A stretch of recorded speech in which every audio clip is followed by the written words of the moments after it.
you're listening to the Content Sells Podcast, the show all about how to create content to attract, convert, and keep your ideal clients. Welcome to episode 238. I'm Suzi Dafnis, and my co-host Michelle Falzon is here with me. Hey, Michelle, how are you? Hey, Suzi. I am doing great. Thank you very much. As we record this episode, we've just wrapped on our wonderful 2-day program with our masterminders. So we're always on a high after that. And we went really deep into lead generation at that 2-day that we've just had. And we had guest speakers and everyone finished the 2 days with a lead generation plan for the next year, but also a really specific sense of what they're going to do in the next 90 days, the exact number of leads and activities they need to undertake to achieve those leads, and the number of sales they're aiming for in the next 90 days. So I'm kind of still on a bit of a high from that. I know. I always love it when we get together with our masterminders, and which we do 4 times a year. And it was such a good meeting. And I really love that we can create a very specific deliverable outcome that is really practical and valuable for our members. And if you're listening and you're like, well, yeah, I've heard that Michelle and Suzi do a mastermind. We open the doors just a couple of times a year. And right about now, when this episode goes to air, is one of the 2 times a year that we do open. So we will put a link in our show notes. If you want to learn more, if you want to apply, if you want to check out the details, then you can get those, because it is Australia's leading program for women who really want to grow their business using marketing. So thanks for mentioning it, giving me the opportunity to mention our mastermind. But yeah, we really like to see results in our women, and we actually set and we track the results that women get in their marketing campaigns inside the mastermind, because you can have an amazing vision for how much money you want to make in your business, how much you want to generate in the next year. But until you start to break that down into how much am I going to sell of which particular products and services to whom, and then how many leads do I need in order to generate those sales, and then how am I going to get those leads, until you do that sort of breakdown, which is exactly what we just did with our masterminders in the last 2-day program. And even in the one prior to that, we started to go deep into this important area of generating leads. Then you really don't have a plan for actually achieving that revenue number. It's a bit of a wish. It's a bit of a hope strategy. So yeah, it was a great topic, great outcomes. Can't wait to see what they create in the next 3 months before we're back together at our next in-person event with our masterminders. And many of them were saying just how much clarity they felt at the end of the 2 days, because, with marketing, and this is what this show's all about, you don't have to do all the things. You only have to do the things that are going to get you the results you're specifically wanting. And so now that our masterminders have this lead generation plan, they've only got to do the things on the plan. And I think that's such a powerful shift, because overwhelm and being split into 50 different directions is one of the biggest reasons many women in business are not generating the revenue that they could be. And of course, that's what we're here to help make a difference. We both, Suzi and I, we're both passionate about this, right?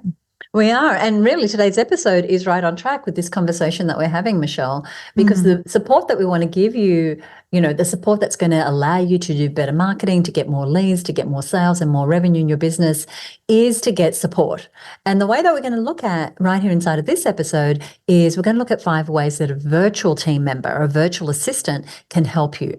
And we're going to look at specifically how a virtual team member can help you with your content marketing, because we get it. Creating content, sharing content, posting content, saving content, scheduling content. It can be a lot on top of all the other responsibilities that you wear and all the hats that you wear as a business owner. So whether you right now have one, or you have a number of virtual assistants right now, or you've been wondering how you might get some support and you want to make sure you're making the most of that investment, stay tuned, because we've got some really great ideas from our very own experience, but also from members inside of the Her Business Network and the Mastermind program who are using virtual team members to help them do better with their content marketing. Absolutely. And before we dive into those tips, as always, we do like to clarify the language we're using, what we mean by some of the phrases that we're using. We want to clarify what we mean by a virtual assistant. And you'll hear us use virtual assistant, virtual team member a little bit interchangeably today. And that's really any independent contractor or member of your team who provides admin services to you while operating outside of your office. It might be someone you've hired through an agency, And that agency might be, an agency that specializes in providing virtual team members. It might be someone you found on a platform like Upwork or Fiverr. Or it could be someone you recruited through other more traditional means. Maybe you got a referral from a friend, or you put an ad on a job board. Or it could even be a team member who wanted to shift from, say, full-time to perhaps part-time work at home, or has gone to being a contractor. But the big thing is that they're working not in your office anymore. They're actually virtual to you. So your virtual assistant could be based in another country, but they could also be just around the corner. Yeah, this idea has changed so much in the last 10 years, Michelle, and even more so since the pandemic. 10 years ago or 15 years ago, when people were hiring virtual assistants, it was often, as you said, someone based in another country, sometimes a non-English speaking country, but it was someone who was way, way away from you. And now a lot of us are working from home, and so our teams are virtual. So the idea of the virtual assistant has changed a little bit. And we're going to talk about some of the distinctions here today on what they're called and maybe the roles they have. But really what we're wanting to do today is that how do you get support to do your content marketing by you not doing it by yourself? And so back to the point that Michelle made, that they could be just around the corner, that's a really important distinction. Because I still think people have a fairly narrow definition of what a VA or a virtual assistant is. And the prevailing view is that they are a low-cost per-hour admin person from another country.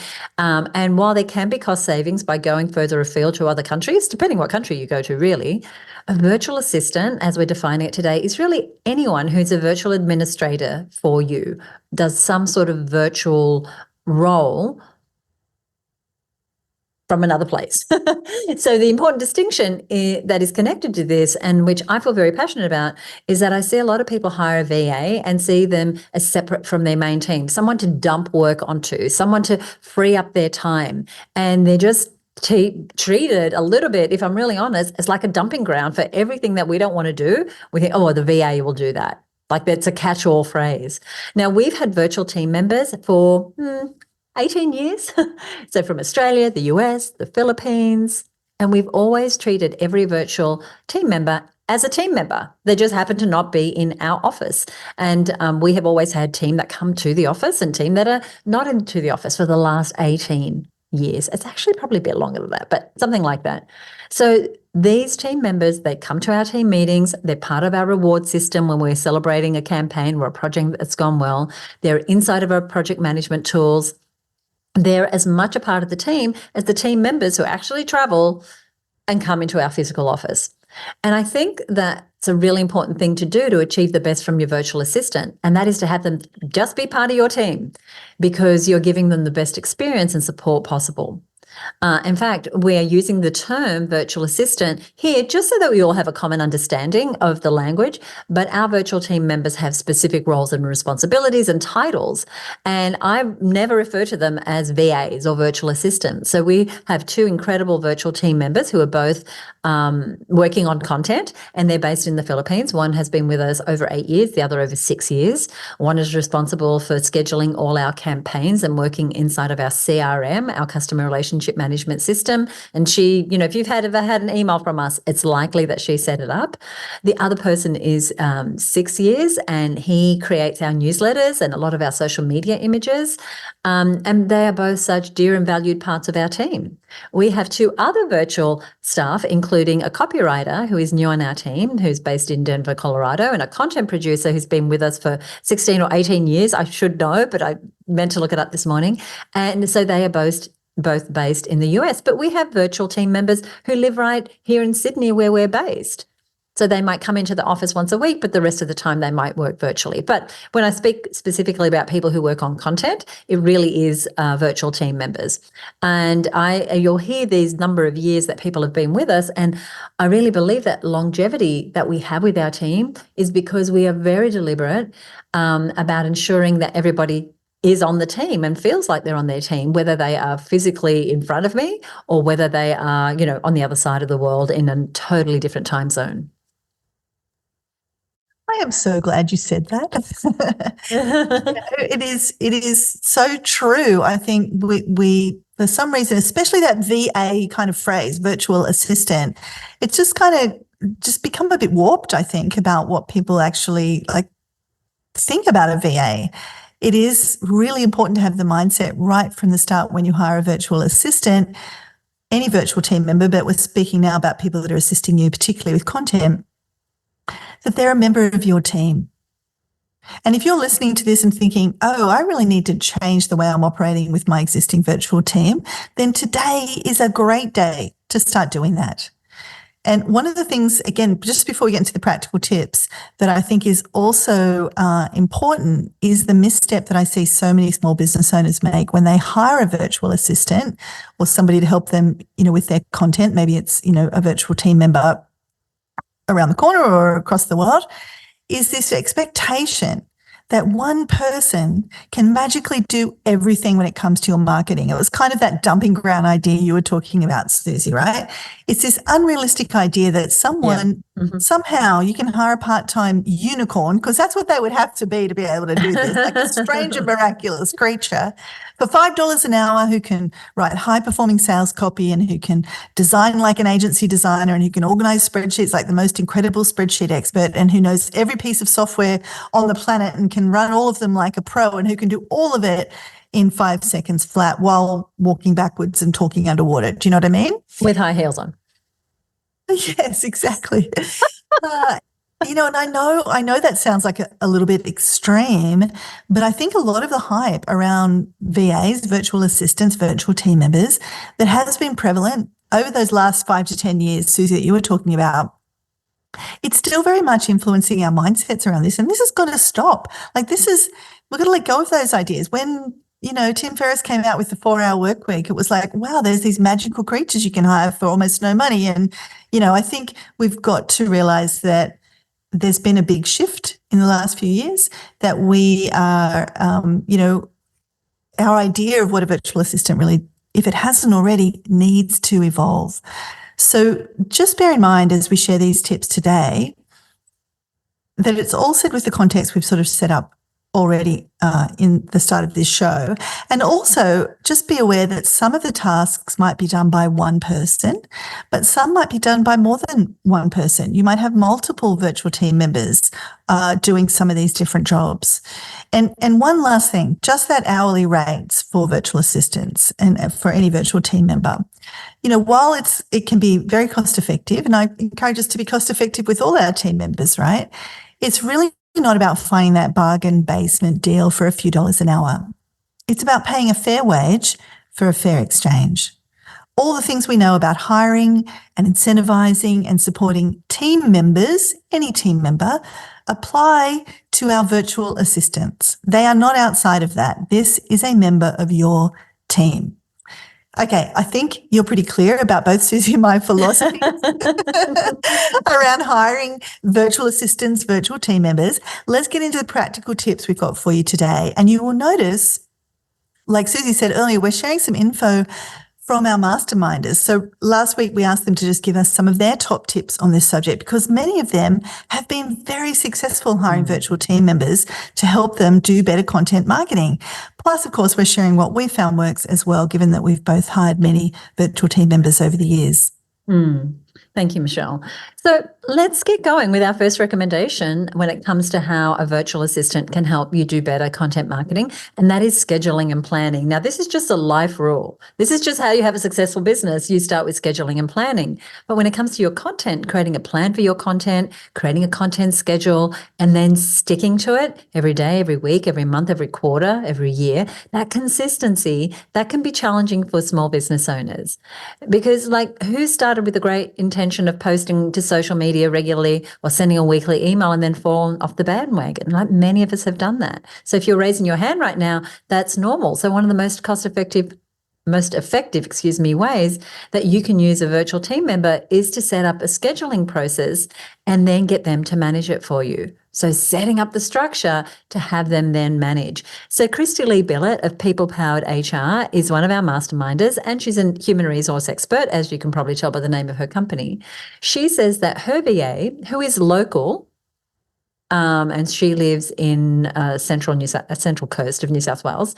She says her VA schedules all of her regular email content, schedules all social media content, schedules all post opt-in email campaigns. And by that, we mean when someone opt-ins to one of her lead magnets or opt-ins to a webinar, the VA schedules all the emails that person gets.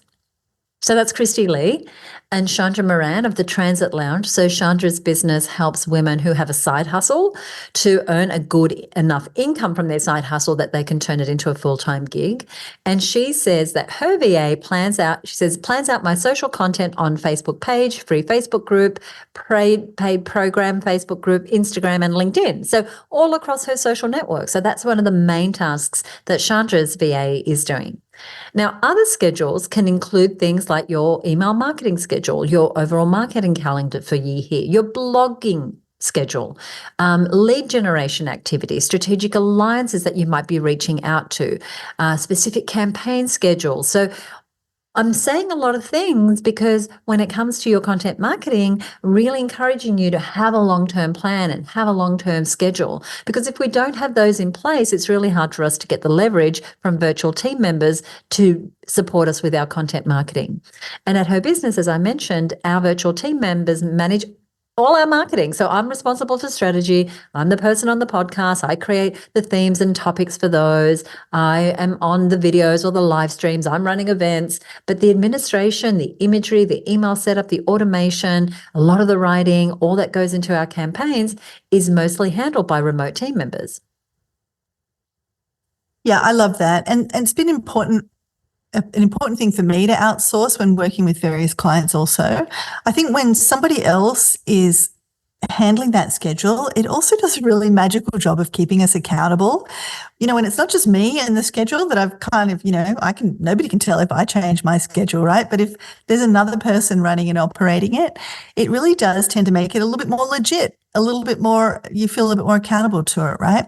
Especially if you're someone listening right now and your interests lie elsewhere, like you love creating things or you've got different parts of the business that you're responsible for.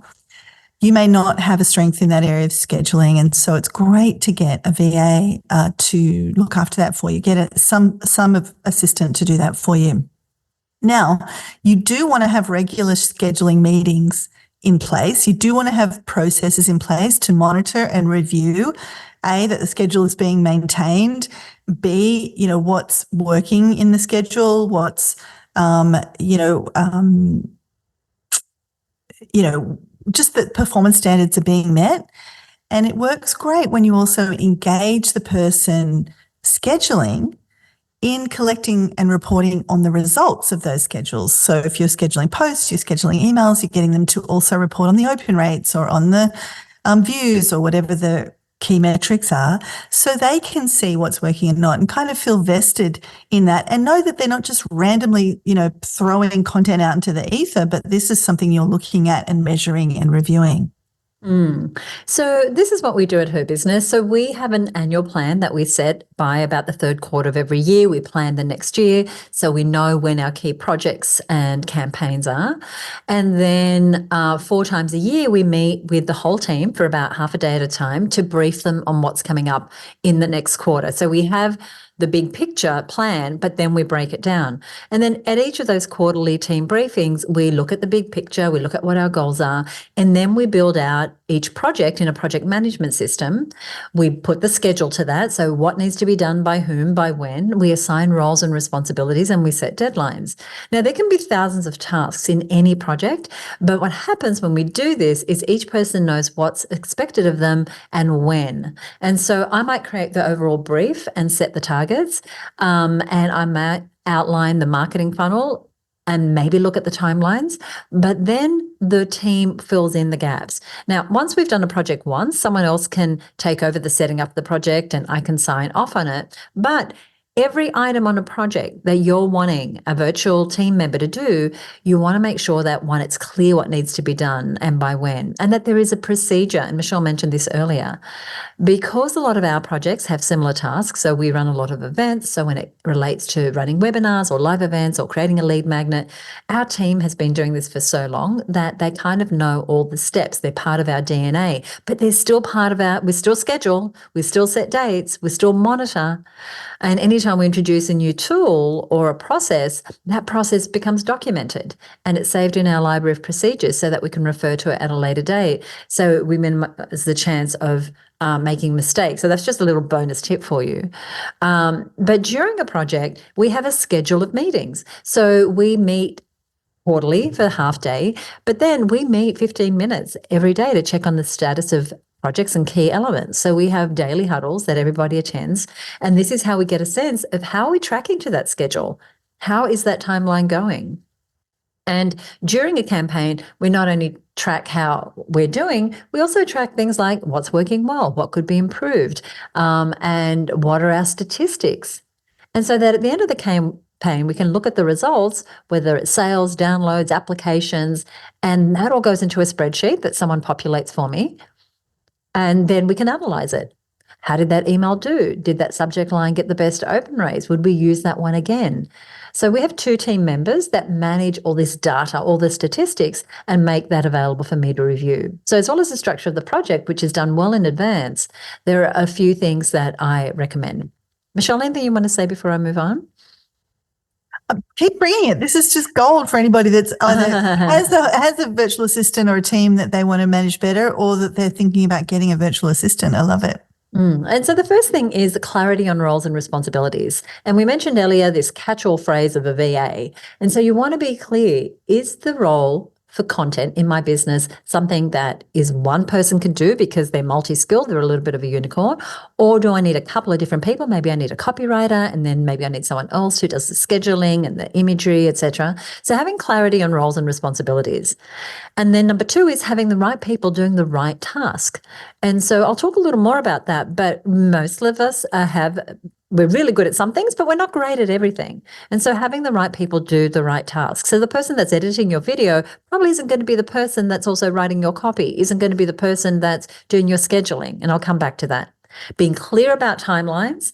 And so one of the things that we do inside of the mastermind, and one of the things we do inside of her business network, is that we work backwards from our desired outcome. So we're always looking at our timelines in a way that's realistic, that's achievable, that means we can make more progress.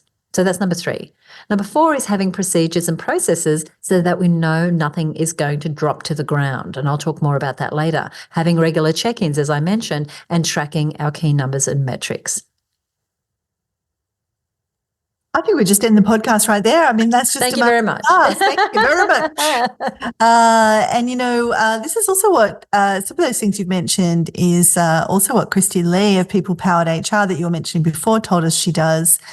Her VA schedules her content and also reviews and keeps track of social media stats. So it's that, 2 sides of that same coin, scheduling and kind of knowing what's happening with the content, but then looping back around and checking how did that content go? How did it land? What was the open rate on those emails? What was the, number, how many comments did we get? How many likes, etc. Now, obviously, if you're getting someone to do reporting for you, you're looking for someone who is great at detail and upholding and maintaining systems to do this role. And it's just like any other role in your business. You've got to match the role to the skill sets of the person and match the person to the skill sets of the required of the role, obviously. Now, I once had a wonderful virtual assistant, and one of her main jobs, like this was almost the entirety of her job, was gathering and reporting on the marketing results. Now, this was a big business that I was consulting to, and we were doing like dozens of email campaigns a week, multi-thousand email campaign sends. We had multiple marketing campaigns running simultaneously. And it would have been impossible for me to keep a big picture of everything that was happening without somebody having a dedicated role to just gather the data and do the reporting for me. I just needed a clear dashboard. Each morning I could come in and look at and go, right, how did yesterday's email sends go? How did our socials go? Like there were some key metrics that I was tracking, and I knew if those metrics were in good shape, then we were doing well. Sometimes I'd see, that click-through rate's really low on that email campaign, and then I know, okay, we're going to maybe need to hustle a bit because that's not doing as well as I thought. And so this particular virtual assistant, she lived in a country 3 hours ahead of me. And this is where the time zone difference can be really powerful because she was able to have all those stats ready for me when I started my day. So she kind of took the first few hours of her day to get all of that put together. And then I could just walk in when I started my day. That was the first thing I did. I scooped up all of those reports, and then I was able to, pivot, make any quick changes I needed to make or to move on. And it worked great. It really leveraged me, and it helped me make better decisions and also pick things up, like I said, when things were going wrong. And you do want to try and measure your stats. So if you don't have somebody doing that for you now, that could be a great thing for you to start with, or to add to a role if you've got someone with a bit of capacity right now. Now, the challenge can be if you've hired a creative VA, someone to help you with your copywriting or your visuals, who doesn't have this skill set, they may not be the person to be doing the reporting for you. So you might need to separate these roles based on the team you have, or maybe people that you might need to hire. Having said that, we know that some of our masterminders, like Christy Lee, who we've already mentioned, and Gillian Erskine from Forte School of Music, they do have virtual assistants who do both when it comes to at least their social media. They have someone who handles the schedule and someone who creates the final post and does the reporting. So we've covered scheduling, we've covered reporting. Let's talk about this creative side. Let's talk about creating social media posts and other content, because that's definitely another way a virtual assistant can help you do better content marketing. So we've had, Christy Lee, who mentioned she has that VA who is doing both the scheduling and the creating her posts. And what Christy Lee let us know was she's using Canva templates that Christy Lee actually purchased from Etsy. Plus, Christy Lee also developed branding guidelines, which outline things like the right fonts, the right colors, the right styles to use for all posts. Yeah, right? Mm. So notice how much support Christy Lee is giving to her virtual assistant, the template, the brand guidelines. In fact, Christy Lee shared with us that previously the creation side of social media posts didn't really work as well as she might like when she left it to her virtual team member. And she said she's really had to work on this, as we all do. This is not, remember, the magical unicorn. Your virtual assistant still needs you to give them great briefs. This is a theme that I hope you're starting to see running through everything we're saying here today. The level of success that you'll have with your VA, like with any team member, is directly related to how well you set them up for success. Having systems, having templates, having guidelines, having processes, all these things give your team support to do a great job and to know what you're expecting from them. So if you've struggled with a VA in the past, it could have been that person wasn't the right person, and it could also be related to how well prepared you were to hire someone to help you. And by that, I mean, how prepared were you? Did you have templates? Did you have guidelines? Did you have processes? Were you hoping they were a unicorn and you just lobbed way too many things? And if you did, that's okay. We're starting fresh here today with some of these tips. So some of the systems that we've put in place when hiring includes having a really clear vision for the role. What does this role need to do? And actually, thinking it through based on what Michelle just said. It's like someone who's really detail-oriented and does your scheduling and fills out the spreadsheets may not be the same person that has the design aesthetic to create your visual. They may be. There might be some people that cross over. But think about it. You have your strengths and you have things that you're not so good at. The other is a really robust role description and key performance indicators. This is a role on your team. And for every role on your team, including for you, you want to have a role description that outlines what you do, when you need to do it by, and how you know you're being successful. That means having documented systems and procedures, processes, having an onboarding system for your VA. So I've seen people recruit someone like a week before their launch, and it's like, oh my gosh, I can't wait till they start. There's so much for them to do, right? And the poor person is there at the deep end. And look, we had someone start with us 2 weeks before a promotion, not that long ago, but the framing was, here's what's going to happen. We are in one of our busiest times a year, so you just need to just hold on, knowing that in 2 weeks from now, we're going to be able to give you more training and support. Here are 5 things you need to know right now about what's happening in the next 2 weeks and what my expectations are from you. But don't worry if it all feels like a lot. It's going to feel like a lot, but we have an onboarding system for you. And now that once we were over the other side of that promotion, we went back to scratch.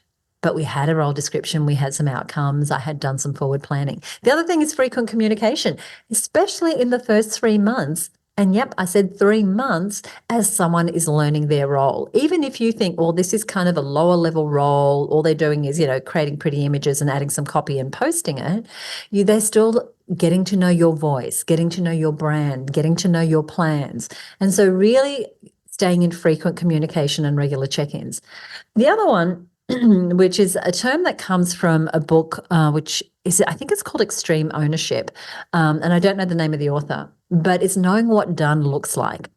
And what that means is that not assuming that people can read our mind as to what a completed task looks like, but actually making it clear what done looks like for every task and what success looks like in that role. And I think those are just really, really important when hiring for any role, really. But obviously today we're talking about VAs. Now, when it comes to the design and creation of social posts at her business, as I mentioned, we actually have a couple of people that work on the design, depending what sort of campaign it is. And so for social posts, it's mostly this one virtual team member. But then someone else is writing the copy because their skill set, that English is not their first language, their skill set is on making things pretty. Someone else's skill set is on writing the copy. And then we have a third person that does the scheduling. Now you might say, Suzi, that's 3 people. I can't do that. That's okay. What we've said is that just recognize it may be more than one person. And you might find that you're the best person to do the writing, but someone else is creating the images. But we don't have the same person creating images, writing copy, producing a podcast, creating show notes, scheduling content. It's just unreasonable to expect someone to have all that, to be good at all that. And the mistake I see most people make, and Michelle's mentioned it a couple of times already, is loading all those things onto one person, often a junior person who doesn't have a whole lot of experience. And yet some of these things with our content marketing, like setting up a campaign inside of a CRM, they're very specific skills. So some of those things you might outsource to a contractor rather than add that to your VA's responsibilities if they don't have the skill for that. And so, as I said, we create a schedule for our posts. We decide the sorts of images or videos that we're going to need. We determine who the right person is to do the creative, and often that piece of content might be touched by 1 or 2 people. And so, that's really what I wanted to say about that, is that, I might be writing the copy, a copywriter might be writing the copy, but they're not going to be creating the images. They're not going to be, editing the podcast episode. So really want you to think about maybe what you can afford right now is, I don't know, $100 a week on a team member, but you might see how that could be split over a couple of people who will ultimately help you get your content marketing results. That's all I wanted to say about that, Michelle. Yeah, and I think that last point you made, all the points were great, but that last point about, look, I need 3 people to do these different jobs. That doesn't mean 3 full-time roles. That's the beauty of, hiring a virtual team member. Oftentimes they're available for shorter periods of time. So you might say, well, look, I'm going to have this person for 4 hours a day and they're going to do all the scheduling for me and this, and that. And then I'm going to have this creative person who comes in, maybe 1 day a week or something like that. So you can start to create the timing around what you need. And I think that's why especially if you're doing everything by yourself right now, starting with a virtual assistant can be a great way to go, even if it's just for a few hours a day and even if it's for just one of these tasks. So I definitely second your comment, Suzi, about needing to have some structure. Obviously, the benefit of templates for people to know what the standards are, what the approach needs to be. And I wanted to just pick up on that creative input point as well, because how much creative input your virtual team member has really depends on the person and their skill set. But generally, I find it works best when a lot of the creative and strategic thinking is done by you or someone you've hired with that skill set, like a copywriter for your emails and social posts, say you're doing a big campaign. And then your virtual team member is either implementing that for you with a really good brief and some good, structures and templates, or the place where they're using their creativity is inside. Like you give them something to work with. So they might be using their creativity to repurpose that content that you've created or your copywriter has created in some way. So for example, they might go through the email content written by you or by your copywriter to find great quotes or ideas that they can put into several social posts, for example. And Chandra from the Transit Lounge, who we mentioned earlier, she also had a great tip because her virtual assistant also reviews past content that Chandra has published to find content that she can repurpose either as is or with a slight copy or image refresh. So if you've been doing your social posts for a long time on your own, one great thing you can give a virtual assistant to do could be to come in and just go back over those possibly hundreds of posts and look at what you could use again or what you could repurpose. And there's so many benefits in doing that. They get immediately familiar with your content and your style, but B, you get to reuse and repurpose some things you might not have had time to go back and sort of look over. I also agree, just speaking about structure, Christy Lee, who provides those Canva templates for how things look. And I totally want to recommend Canva or some other tool like that, even if you get another designer to do that creative thinking and kind of come up with the template first. Now your VA can use their creativity to work within that template. So even if it's just to get things started, show your virtual assistant, your virtual team member, some of the posts you've done in the past, some of the templates that have worked in the past, so that they've got a sense of things.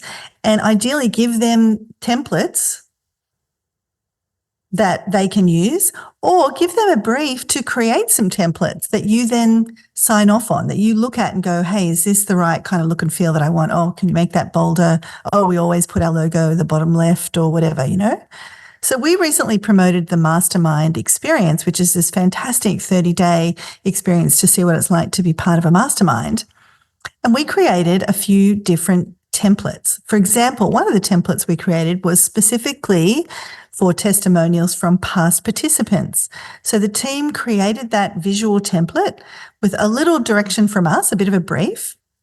And then we went back and forth a couple of times to just make sure that it was just exactly how we wanted it, that template looked great. And then it just made it really easy for the team to create multiples of this based on the various testimonials we provided. And it made it easy for us because we were just able to go, okay, headline is this, body is that, and then everything else remained the same. So I think making sure you have approval steps in the right part of the process is really important to support your VA, to keep guiding them, and to also make sure things don't go off the rails in terms of how your content looks out in the world.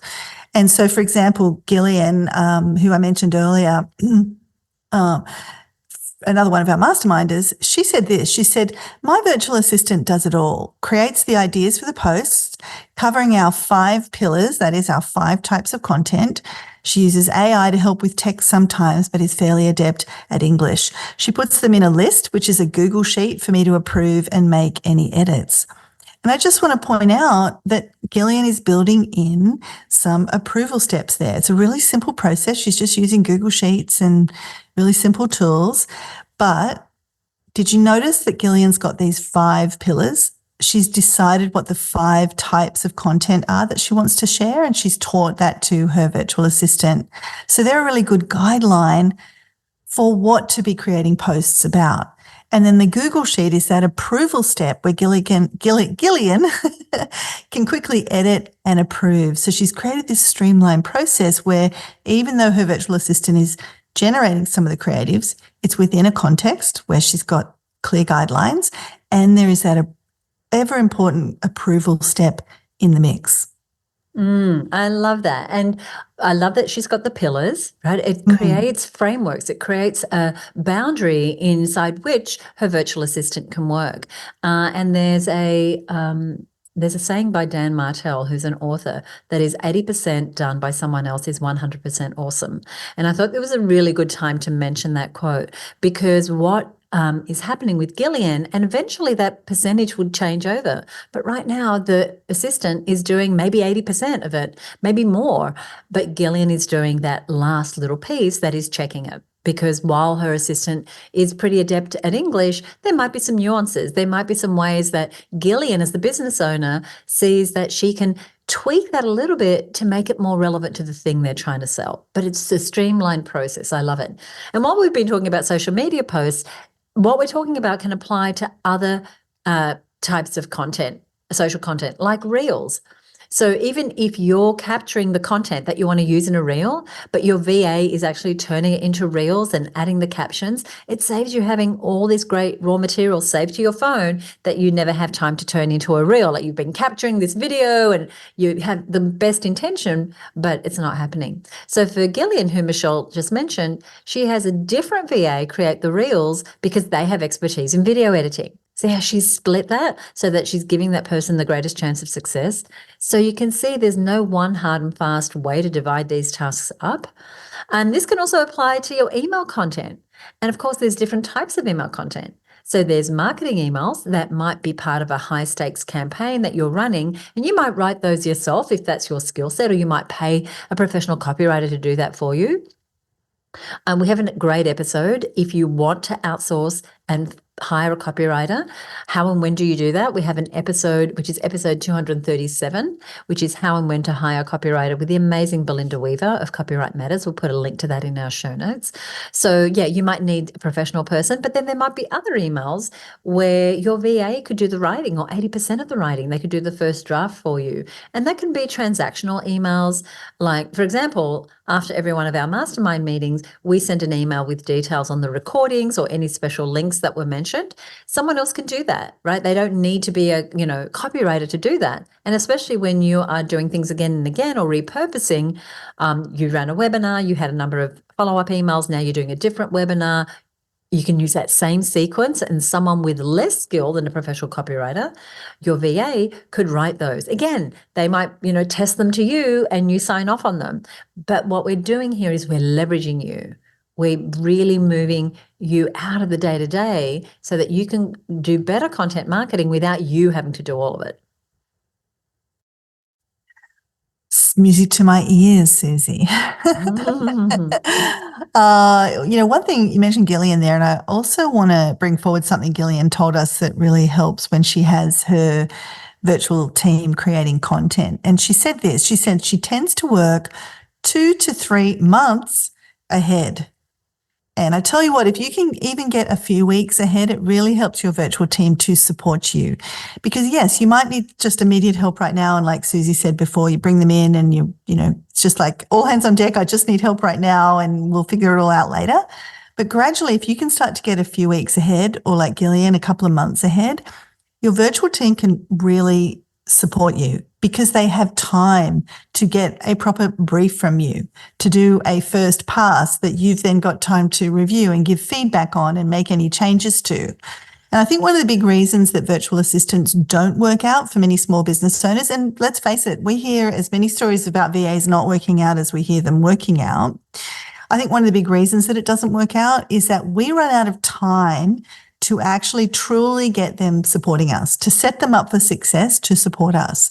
We give bad or non-existent briefs. We don't have time to give proper feedback. So we end up kind of jumping in and doing it ourselves and then feeling like, well, what the heck am I paying for?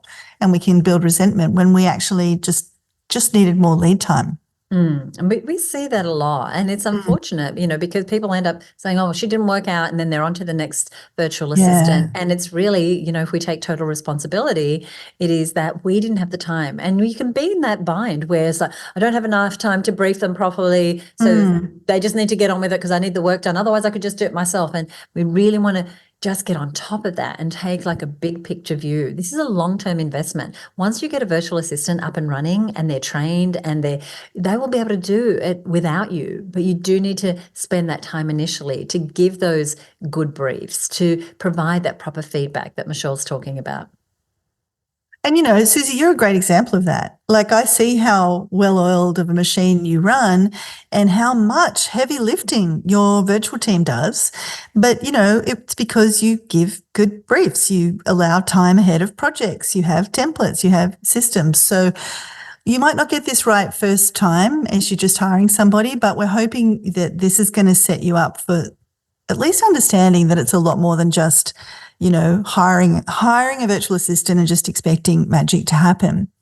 Now, other content you can get your virtual assistant help with includes like getting the help creating lead magnets. And so Chandra Moran told us her VA creates the layout of the PDF resources in Canva using past templates. Again, notice the templates that Chandra's used successfully before. And lots of things can become lead magnets where you can really have your virtual assistant help you out here. Like they could repurpose some content you delivered in a webinar or a part of a training course that you ran, or they can bring together multiple blog posts. And even if your virtual assistant is doing the legwork to bring those things together for you to then, put the finishing touches on, it can be a massive help for you to then just do the final lap that's required. Yeah, absolutely. I love that. Or you have a lead magnet, just say it's an ebook that you worked really hard to produce. They can then take that and create, as you said, create blog posts, create socials, etc. It really starting to think about how you can leverage your time with your VA, letting them play to their strengths, but you also still, having hold of the reins for the things that matter when it comes to your lead generation. Like they may not be able to come up with a concept for your lead magnet, or maybe they can if they've worked with you for a while, but there's a lot that they can do to bring together resources or transcribe an interview that you did or a webinar that you did and get that ready to become a lead magnet. So many things. So we have another area that a VA can really help in, and that is managing your online group. So whether it's a Facebook group or a LinkedIn group, a WhatsApp channel, or maybe on Mighty Networks or wherever you are, a proprietary group could be inside of your core software or learning management system. This is one of those places a virtual assistant can be really helpful. Of course, with posting and scheduling, as we said, but also with approving people into the group. Again, you want to give them the right instructions, but also moderating the group. And I know a lot of people who use virtual assistants to moderate their groups, especially their free groups. Now, this is a job that we can't always have our eye on as a business owner, and we shouldn't really in some of these cases. But knowing that there's someone on your team checking into your group daily or a few times a day, if you have a busy group, that can really take the load off, and that people are being taken care of. Now, Virginia Wells, another one of our masterminders, she heads up Well Sorted, which is a business that helps you declutter and organize your home. She said that my VA creates the Canva tiles, inputs these into my scheduling tool for me to write a little description. When she feels comfortable, she also prepares the description. So she's got someone in training. She said she also helps with my emails, mostly newsletters, and adding people to my groups. And so as people are requesting access to your group, with Virginia, her VA is the one that approves them, possibly copies their details across to a spreadsheet that then syncs with her CRM. So Virginia's not having to do that. Virginia can stay strategic about the purpose of the group and how those group members are going to turn into buyers. And Christy Lee from People Powered HR, she said her VA also engages with her free Facebook group and posts in there, including new member welcome posts. Really great use of a VA.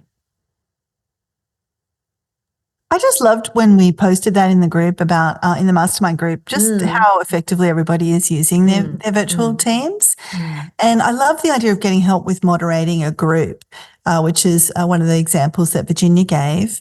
And as an aside, you can also get your virtual teams that help moderating and responding to your social media posts. For example, we just had the amazing Nicole Burke of Gardenary speak to our masterminders just at the 2-day event we just recently had, and she's got over 1 million followers on Instagram. And she was telling us how every reel she shares on Instagram, she asks her audience to post a specific keyword in the comments to get whatever resource it is that she might be offering. So if she's sharing how to grow herbs in a pot, she'll give a short video on this, and then she'll say, hey, comment parsley below to get my herb garden checklist. And now, because she's got so many followers and she's getting so many people commenting in the chat, she uses a tool called ManyChat, which automates that process and immediately sends that checklist to someone who comments. But to start with, Nicole recommends just doing this without any automation, just manually seeing that somebody has posted parsley in the comments and then just direct messaging that person with the link. And this is a perfect thing that your virtual assistant could take on for you. It's a repeatable process that you really don't need to be doing, which you can easily train someone else to do. So I love all of that. And we've really kind of, by now, we're getting to the pointy end of things. We've shared really 4 main things your VA can do to help you with your content marketing. We've talked about scheduling. We've talked about reporting. We've talked about creating social media posts and other content. And we've talked about supporting your online groups. And now we've got our fifth way a virtual assistant can help you do better content marketing, and that is supporting you on any live trainings, workshops, or other live video presentations you might be creating. I love this step because I'm a huge fan of having support when you're doing things like hosting a webinar or doing a live stream, or if you sell a course, having someone there, if that involves a live Q&A for your course participants, or if you're doing a challenge or a summit and you need to interview multiple people or host regular live sessions over multiple days, anything you might be doing with an event. When you're doing these live, it can be a lot to manage the tech and curate the questions, especially if you've got people posting live questions and so on. And a VA can be an awesome resource to help you have that live video session run more smoothly. Maybe they're driving the slides for you, or maybe they're changing the screen view in Zoom, or pinning you, spotlighting you at different times. Or it could be that they're moderating the chat, or they're taking the questions that people are posting in Q&A and curating them for you and telling you which ones are the most relevant and most important. So many things. And I really want to encourage you, if you do any sort of event, and this applies offline as well, but we're talking virtual assistants right now, is really just to have someone along. You don't need to do it on your own. And you might think, oh, well, I'm doing it in the evening, or I'm doing it on a Saturday. Have that person come along, like arrange it ahead of time so that, they know that, they need to be there with you. But there is so much that they can do, because your role at those live events is to deliver the content, is to be in your authority, is to demonstrate value, is to sell. But you can get caught up with the logistics and the administration if you don't allow yourself that support. Yes, I love this idea. And of course, if you just need to get started and you don't have any team, that's fine too, right? But sometimes having someone who can run that tech for you, or who can just be that safety net for you, can be a great way to actually get started. So if you've been holding back, perhaps there's a way to feel more confident knowing you have someone taking care of that for you, whether they're, like Suzi said, just getting the questions together and making sure that every question's been answered, or they're moderating the group for you, or they're just taking care of the tech, or they're showing the slides for you. What support do you need to get going with some of these live workshops and presentations that can really move the needle for your business? Now, I do recommend a second screen if you're doing this with somebody else, and some kind of channel open where you can be back channeling with that person. So whether it's a direct chat in the Zoom chat, if you're using Zoom, or maybe you use a tool like a platform like Slack, where you can have instant messaging between each other, any kind of instant messaging tool.